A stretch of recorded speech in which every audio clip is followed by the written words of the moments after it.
Welcome to episode 244 of the Mark and Me podcast. As always, I'm your host Mark.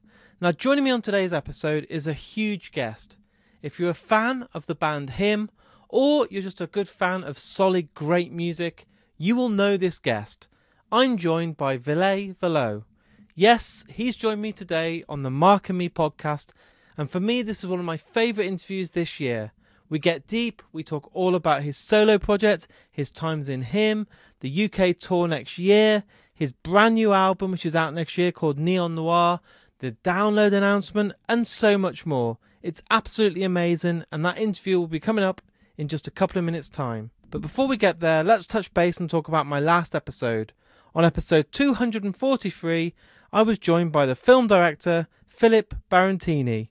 We got to sit down and talk all about his absolute masterpiece, and I really truly mean that word, Boiling Point. One of the best British films I've seen, one of the best films of the year, and again the response was amazing. So thank you to everyone that tuned in and listened to that interview. But today it's huge, one of the biggest guests that's ever been on Mark and Me, Valo, and I can't wait to get to it. So here's me and Ville talking all things music. First of all, thank you so much for taking the time to come on the podcast. It's an honour to have you on. Likewise, it's a pleasure. What I like to do for the listeners out there is take it right back to the very start. So tell me about those first albums that you remember buying. Maybe you were a kid or maybe your family were playing them in the house, but those first albums that you fell in love with that made you basically adore music. The first album I ever bought with my own weekly allowance, I collected my pennies and I put them together for Animalized by Kiss. I think was 84. And it was advertised on TV, and that was the hottest stuff on the block at the moment. And I was a huge Kiss fan, as a lot of Scandinavians were. You know, for some reason that band has always been huge, as well as Iron Maiden over my neck of woods. And that was the first. Then I remember very vividly that I had my second set of allowances put together, stashed it up, and I went to a record store, and we sold ourselves to Rock and Roll, the compilation album from Black Sabbath, which was this gatefold vinyl, and it looked really interesting. I heard great stories about it and whatnot, and I opened it up, and there was this photograph of a dead lady in a coffin, I guess holding roses or something like that. And it scared the living stuff out of me, because I was really young when I was maybe 9 years old or whatever. I was like, what the hell is this? And I ended up buying The Ultimate Sin by Ozzy, which has that Ozzy painted into a monster. Amazing. And, it's funny how that can change the direction of what you're actually listening to, because it took me a long time to get back to kind of refined Black Sabbath. Yeah. So I went through the 80s, the puffy hair and all that stuff, right back to the 70s, and then later on. But I grew up with that stuff, and then I had a cousin who was making me some mixtapes with, on the other side a bit of Michael Jackson's Thriller, and then on the other a bit of Deep Purple. Oh, so, amazing! Those foundations are incredible to start with. Yeah, and it's funny how profound the influence is, like where you start. Just a couple of albums, and not just because you remember them, but just how it kind of leads towards whatever you're listening next. And my parents, for example, they didn't like the Beatles. Wow! So there's no Beatles in the house. They like the Rolling Stones, and then my dad loved Motown and also like soul music. So I grew up with a lot of that. Plus then local Finnish music, more sort of, what would I call it? Like of the sort of folky stuff, or Nick Cave sort of moody Leonard Cohen. Lovely!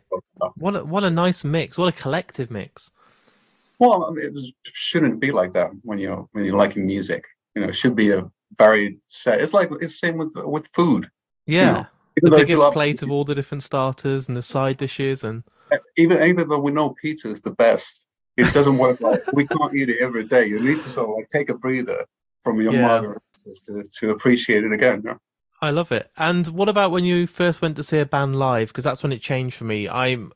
I'm now 40, so my first gig, proper gig, was Green Day on their Dookie tour. So I was like, wow, like punk rock in my face, three people playing a lot of noise. But what was your first gig where you remember the hair sticking up on your neck and you were just like, this is mind blowing? I'm turning 46 in a week or so. So my first gig was because I just checked it out. Was Iron Maiden at the Helsinki Ice Hall on November 16, 1988, if I'm not mistaken. Wow. And Wasp was supporting. They were touring with the Electric Circus album, and Iron Maiden were touring with the Somewhere in Time, with Wasted Years and all those songs, which is great because now they're going to be touring the same sort of theme next year. So I was Yeah. thinking of coming back because I did buy the T-shirt. I have the original T-shirt from the first gig I ever went to, which was Maiden. That's So incredible. it kind of fits, but it's Yeah. all filled with holes and all that stuff. I was thinking if there would be a chance to meet some of the guys, maybe Steve, because he was one of the reasons I started playing bass guitar. That was my first instrument to get the T-shirt signed or something. That'd be That'd be amazing. amazing. Hmm. You'll be like, wow, this is a great copy. And you'll be like, no, it's an original.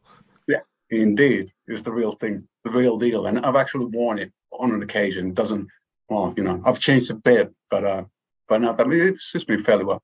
That's amazing. And Okay. when you went into wanting to be a musician and an artist and a songwriter, did you have the full support from your family? Because you said that, then there's no Beatles in the house and they listened to Motown. So when you were writing songs, were they telling you to get a real job and focus on a proper career, or were they very supportive and knew that you had a talent? I think they were hoping that I'd continue studying, but then again, of course, they understood that music was the only thing I cared for, Yeah. and they supported me by buying the first instruments for me, like the bass guitars, when I was going to music school when I was maybe 9 years old or something.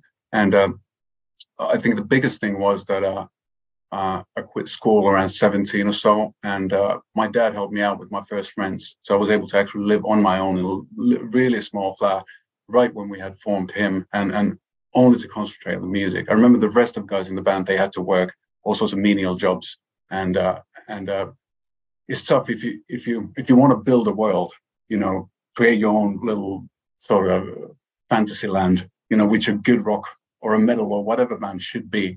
It takes all the effort. It takes all the time. It takes 24 hours to sort of like every day to build it little by little, your own vocabulary and your own mood board or whatever you want to call it. I always consider those kinds of bands to be important for myself. They don't have to be rock or metal. Or Depeche Mode is a good example. Yeah. It's very involved. The whole Corbin, the whole visual aspects of it, and lyrical aspect, and it is a journey. I always appreciated arts like that, as opposed to the sort of McDonald's music. Yeah. And now in hindsight that you can look back on him, it's been obviously nearly 5 years now since you did your final tour, but now that you have that chance to break away and look at it as a memory instead of being in it, Mhm. did you ever believe it could be as big and how kind of cult it became? Because if you look at the size and the scale of your fan base, you couldn't have even dreamed of that. Well, of course, I could have dreamed of that, and I probably did, and I wish it would have been bigger. But to be honest with you, coming from such a small country, doing it the hard-headed, sort of stubborn way we did, without kissing any unnecessary butts, uh, is pretty darn amazing to be able to, make a living Yeah. off of music, and then also for such a long time. I've been doing this professional for maybe 26, 27 years, which is crazy. So Yeah. of course, I'm not complaining, but of course, also at the same time, there's high hopes, and you have to shoot for the stars when nobody starts a band to be in top 20. No. Everybody needs to think that their own songs are the best because that's the best interpretation of their world, the way they see reality around them. So and hear it. So yeah, I'm glad, but I'm still hungry. Yeah. And while you were living it, and I know it's hard because now it's like I said, it's 5 years later, but did you see the growth from within? Because each poster you got, you must have seen yourself the next year at a festival going higher up and then higher up the lineup, and then seeing yourself getting more people coming to the concerts and then more people wearing your t-shirts. Or was it all kind of a blur because you were so involved and so in the middle of it all? I think the cool thing that happened with him was that the success in different countries was on very different levels with each and every album. So Yeah. when we started out, the very first album was very well received back home in Finland. That was a great start.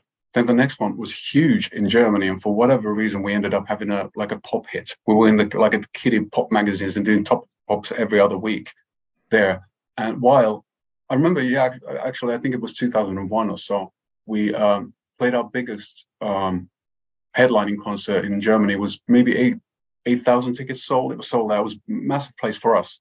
Yeah. And the next week I actually drove over to the UK for our first tour here. And we literally played in front of 20, 30 people in the corner of pubs. So I think that humbled the band. Because at the end of the day, you know, we're fans of music. And for us, it was coming over to the UK was like sort of Mecca thing in a way, that playing in Birmingham first times, knowing that Sabbath are from there and all. Yeah, the history. Wow. Yeah, well, it is a big deal, and it is a big deal from us coming from an outsider country. You know, we're not we didn't build the whole platform of rock and roll or whatever you want to call it. And I still myself, I'm definitely a fan. So there's a lot of that sense to all the traveling and all the, so like seeing the name on the tour posters, you know, it's you're part of a tradition, you're part of a world, and you're part of a passion, and it's pretty amazing. It's not a competition per se. No. You know, I don't find it that way, because, you know, it would be disrespectful for me to think that my name would ever be in bigger letters than some of my idols. Of course. You know? And I kind of, when you wrapped it up, do you feel now there's any regrets, or was it the perfect time? Now it's 5 years later to look back. Were you happy the way it ended and the way you got the final tour, and that people were, you know, came in their floods and absolutely adored everything you did? Do you feel you went out at the best time? The sort of farewell tour, it went great. It went way better than expected. I remember our manager saying that nobody wants to see you anymore. I think the band is done. You know, just call it quits. And we were like, nah, we want to do this one little trek around the globe, if at all possible. And then it went super, super well. So that part was great. But now thinking, as I am turning 46, I'm thinking that maybe we should have called it a day a bit earlier. That would have enabled me to do a few more albums in the future. I feel stuff, you know, I can see the end. So yeah, it's quite interesting. It's I think we really tried. We didn't leave any stones unturned regarding being sure about calling it a day. Yeah. So we really discussed it. We really tried to work on new material, but it felt that we just didn't like it anymore that much. We appreciated all the work, and we appreciated all the albums we've done, but working on new materials, it seemed that everybody had better things to do, which is not the correct way to be in a band. It needs to be It needs to be a focal point. It needs to be, at least to me, it needs to be the center point and the focal point of it all, of a life. So in that sense, I'm really proud that we did call it a day when we did, because it would have been travesty to continue it any further. We weren't really fighting about stuff, and that's probably the worst, because bang is way better than a whimper in it. That's a hell of a good quote. Well, at the end of the day, no, like relationships, for example, when they start to just wither out, and it's so sad. It takes a lot of energy, and it's not fair for anybody involved. And then you're just somehow trying to resuscitate the whole thing, the entity, when you clearly understand it's way too late. You know, it's past your bedtime, so to speak.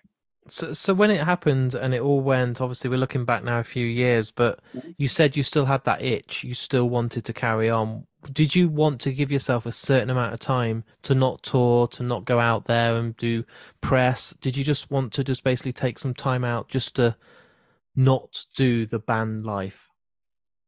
I think what was important was to not to repeat myself when it comes to exactly that you just said, the band life. Yeah.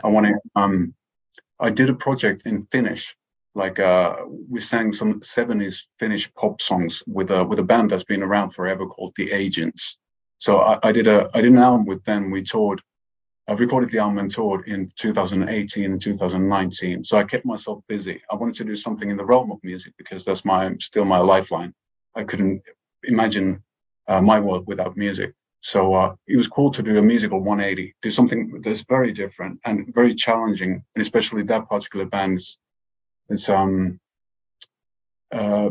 because with him, I was always able to sort of hide behind the noisy guitars and the volume and the lights and everything. And then with this sort of retro 70s type of music, pop music, it was I couldn't do that at all. It was really sensitive, the music, very kind of hard to sing because it was really sweet, very quiet, very different aesthetic and different dynamic I'd gotten used to over the years, which was fantastic just because of it. It's good to keep oneself it's good to keep yourself on your toes and challenge yourself. And that's what I tried to do. So it was sort of like going around a full circle in a way that was the music my parents were listening to when I was born.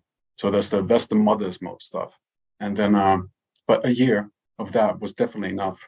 And then I wanted to see if I can do something new. And I started working on some demos that turned out to be a first EP that came out on the week the lockdown started. Yeah. And the EP started. I was just demoing ideas for myself, but it turned into the album, which is peculiar and a new lesson learned for myself in a way that I recorded everything by myself.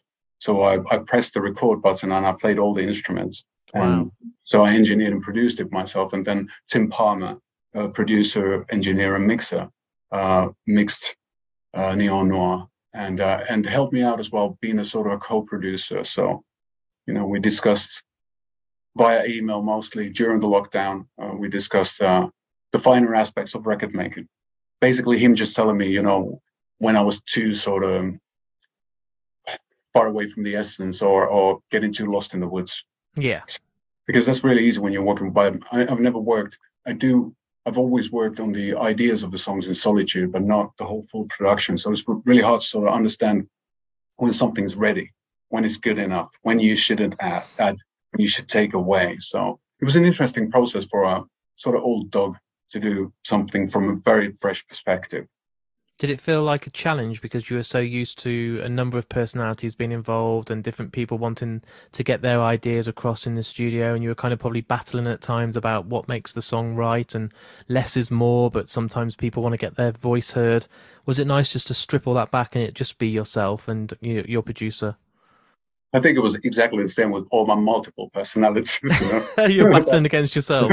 Yeah, but with the band, I think the thing I mostly missed was not necessarily stuff related to, let's say, arrangement decisions or recording decisions, but the time in between. So the times when you sat down at the cafeteria and smoking a cigarette and thinking about it all and shooting the poop and sort of throwing out ideas and brainstorming. That's very hard to do by yourself. And that's something I did miss. But then again, this kind of way of working enabled me to, I didn't have to verbalize any of the ideas. I didn't have to explain to the guitar player that, hey, I wish this would have a mood of a script of the bridge by the Chameleons or whatever, Don't Fall, the intro guitar has a great vibe, let's get that going. I didn't have to do any of that. So I was just following my instinct. And it was quite a mad way of working. I worked on one song at a time. So I always started from scratch, recorded, engineered, and wrote and performed a song at a time, and then started anew. So all the songs on the albums are kind of like they're like 12 mini albums, because it was always a learning process, because I started always from scratch, all the cabling and all the miking up and figuring out what am I going to do wrong this time around. And then listening back then, if it was all done as 12 mini albums, does it completely flow for you perfectly as a concept? Does it work as a whole album, knowing that everything was done differently? I think it does, just because of that reason, because I was able to reflect from the previous production, sort of like, because I'm not artists or albums that sound very similar, or the songs, that everything has this sort of weird linearity. I've never liked that too much. I like artists like Jane's Addiction, it's kind of like, it has this weird roller coaster ride and it goes a bit too far at times, and then you reel it back and try to find a balance. I think that's music, and that's really human and organic and kind of messed up in a beautiful way. If it's just the same old, it's just it feels you can't be too repetitious. There's Yeah, a of lot of course. rules. There's a lot of there's in Western music. There's a lot of rules. Only have set amount of notes to play with and all that. But everything else is up for grabs, and to do things differently.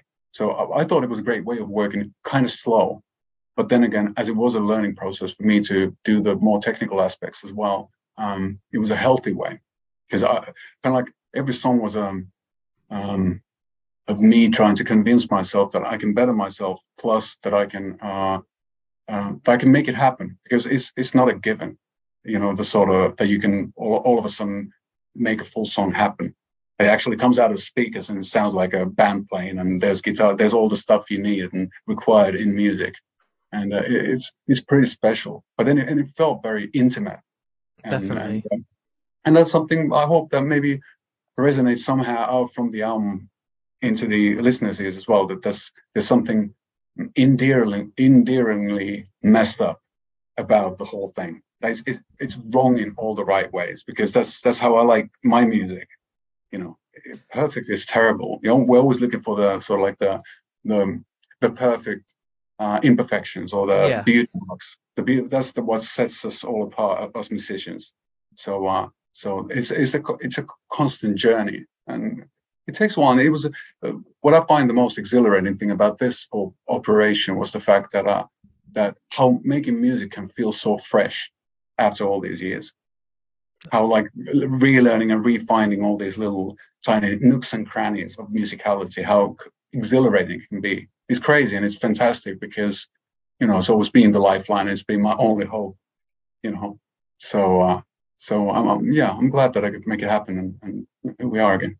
It's weird. When you were in the studio and you were sat there recording Neon Noir, were you thinking to yourself consciously that these songs need to work live? Like, you don't want to sit there and do 20 overdubs of different drums and synths and guitars in case you can't then transcribe that to stage, and then when people come and see you, you can't actually physically perform the song to that state? Or were you just doing it how you wanted to do it for the listener?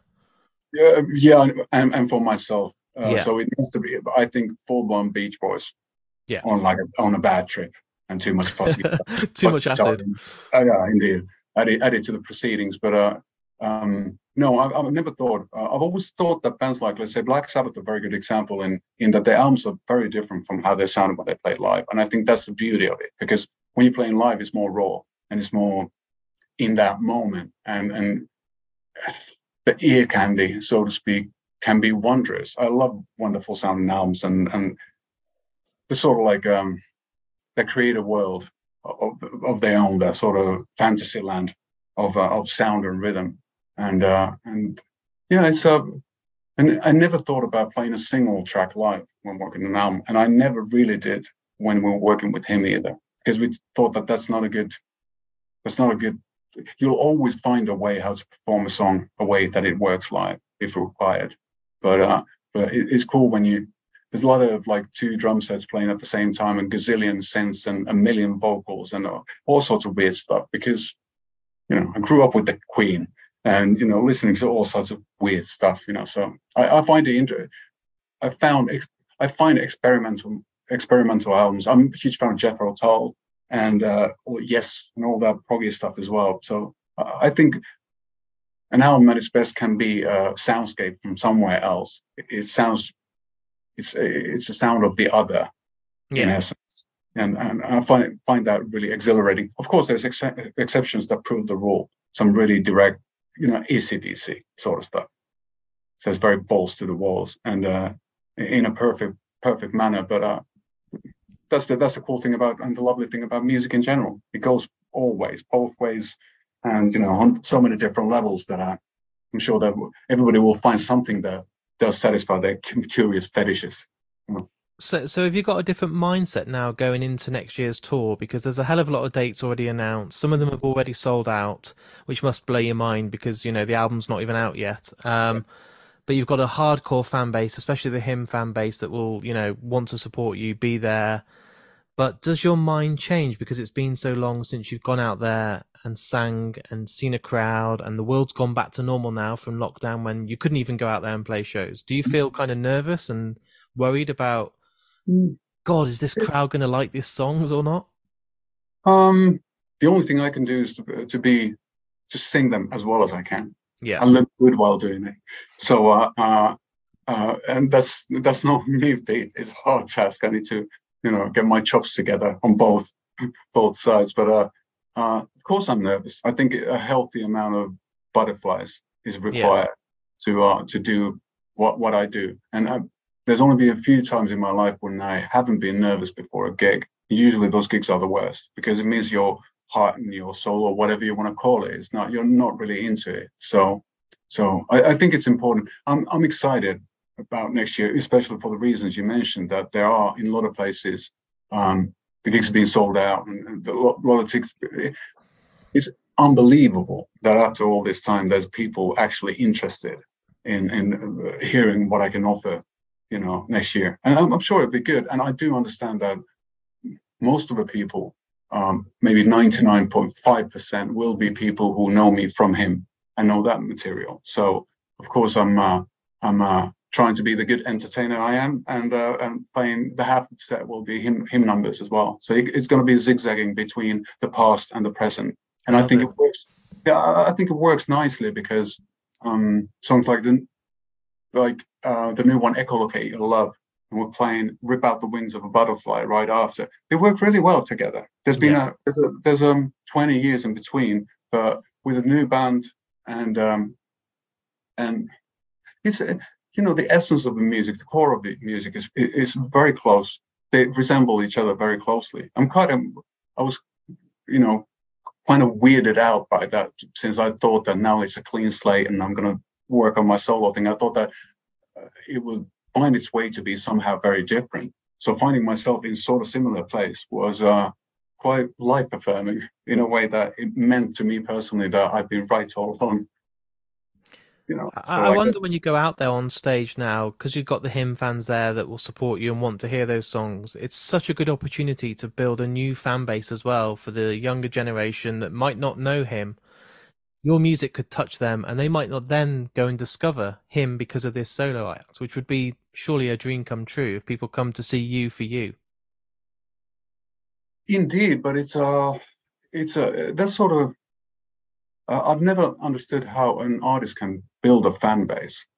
I think a fan base does build itself, because once the music is from my hands, it's the people's decision whether they want to listen to, whether they feel that there's something that resonates, and they feel closely enough to their stuff, so they're actually willing to, not to buy the Rammstein album, but to get Neo Noir. So the only thing I can do is to make the best album I can, and a heartfelt and an honest album, and there's something that's hopefully unique. And that's the important bit. Afterwards is all, and it's nice that it's not my decision. That's the cool thing about it. That makes it beautifully nervous, and it gets me the butterflies. That there's a sense of playing the lottery sort of thing, and a sense of Las Vegas in it. At the roll those dice. Exactly. So I find it. I find it both of those things important. You have to work your ass off to be as good as you can, and care about music, and believe in what you do. But then at the same time, it's you have to be a bit cheeky. With all the insecurity comes the cockiness. It's this juxtaposition of all these ideas musically and vibe wise, and I think egotistically as well. I think that's only natural. And with the album being complete and going out there in the new year on this tour, surely it's not going to be another 5 years till the follow-up. Are you already in your head writing new music all the time? Are you thinking to yourself, actually, the songs that didn't make the album, which I would love to still release in the near future? I have my ideas, yes, but I think the most realistic way is to be honestly just keep on continuing this path first. Get the tour out of the way, see how people respond to the material. Because if they don't like it, if something should happen, it doesn't make any sense for me to continue. Because the reason to release music is to get it out to the people and hopefully communicate on some weird non-verbal level. And otherwise, I could just write music for myself and keep it to myself. So So the fact that I'm putting it out means that I do care about people, and I do care about success, and I do care about the fact that I can hopefully travel around the world and make this thing, happen. Easier said than done, but yeah, it's a multi-tentacled beast. It is. So and with various different levels that give very different kinds of levels of satisfaction. So yeah. Is there other boxes that you want to tick? Do you want to do some directing of music videos, or make a film, or go down other avenues, maybe do a score for a film in the near future? Is there other things you want to get involved in, or is it just focusing now next year on purely your own material for your new album? At least next year, yeah. I think it's important. I think it would be unfair for the baby to be thrown out with the bathwater. It's. I think it's important to sort of like play this game through, really see where I can take it, and that's one of the reasons why we're going to be touring quite a bit next year. And really, there's the sort of like sentimental swan song vibe to it, meaning that you never know if it's going to happen again. So hopefully we can make and I can make all the gigs count, and so it's sort of bittersweet.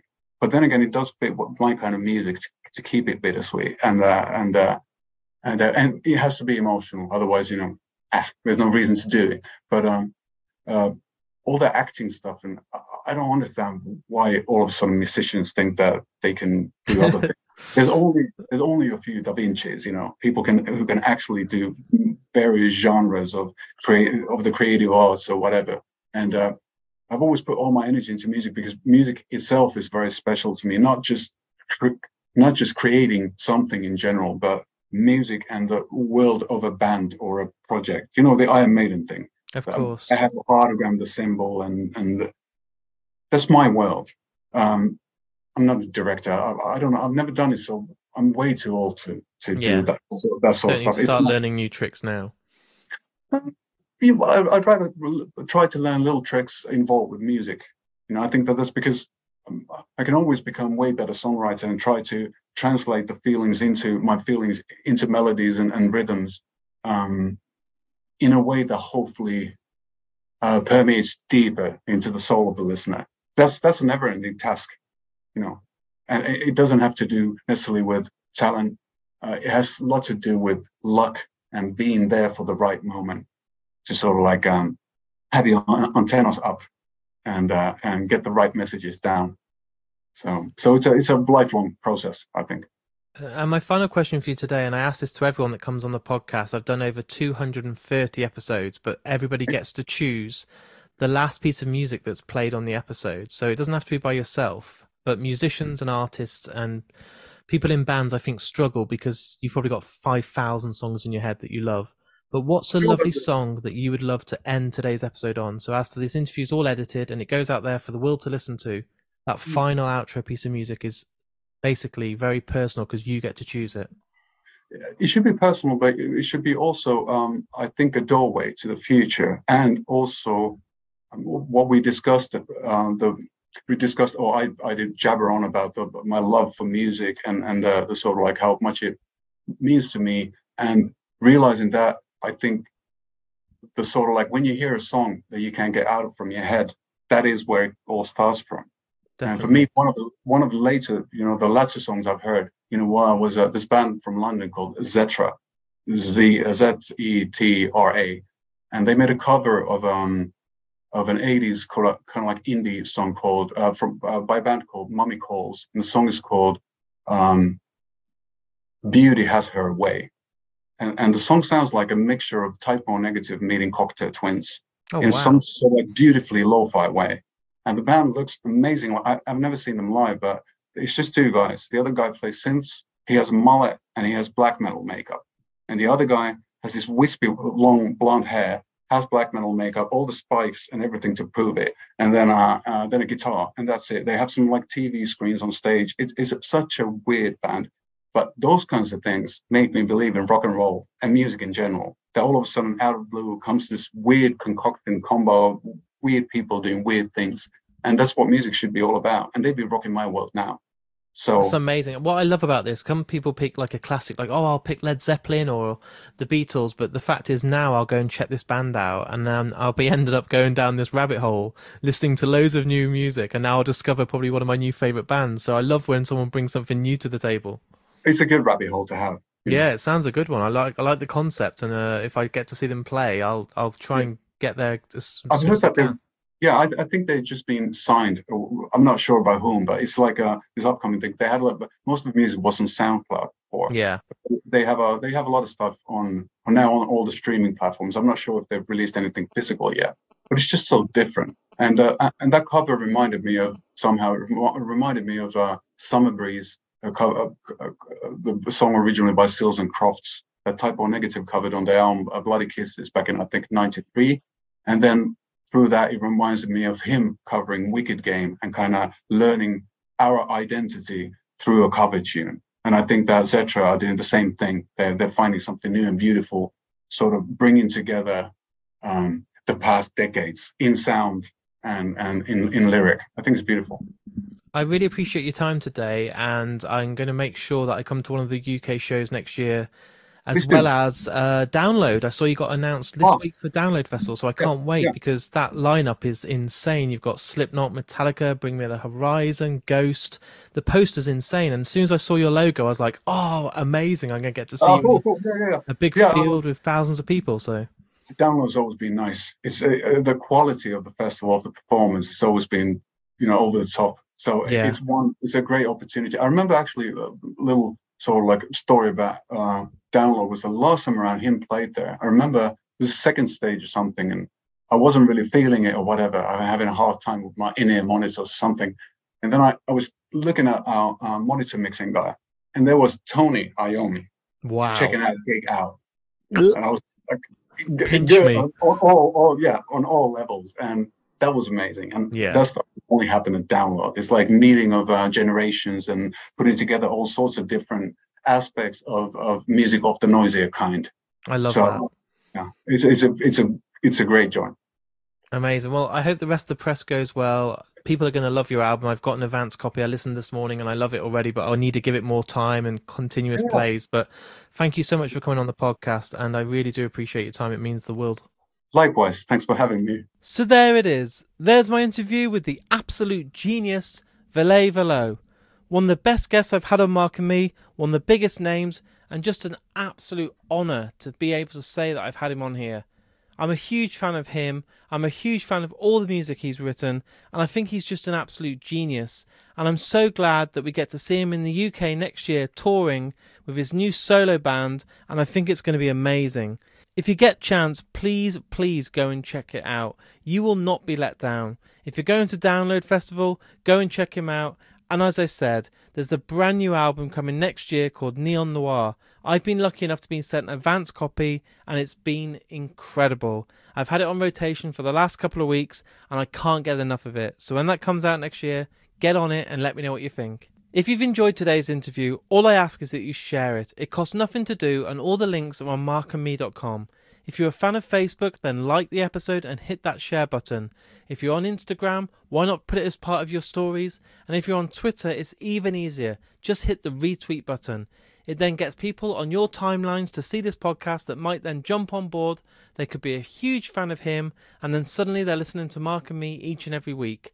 I can't afford, because I'm an independent podcaster, to pay for all this marketing. It's down to word of mouth, and my fan base is incredible. So loyal, and I see more and more shares every week. So please, if you've enjoyed today's episode, share that episode.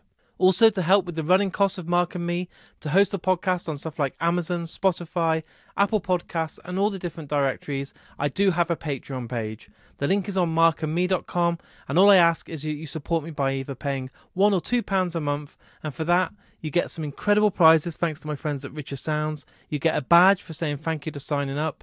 You also get some stickers, you get some exclusive gifts, and launching this month, exclusive podcasts that are for Patreons only for people on Patreon that will get to hear exclusive interviews.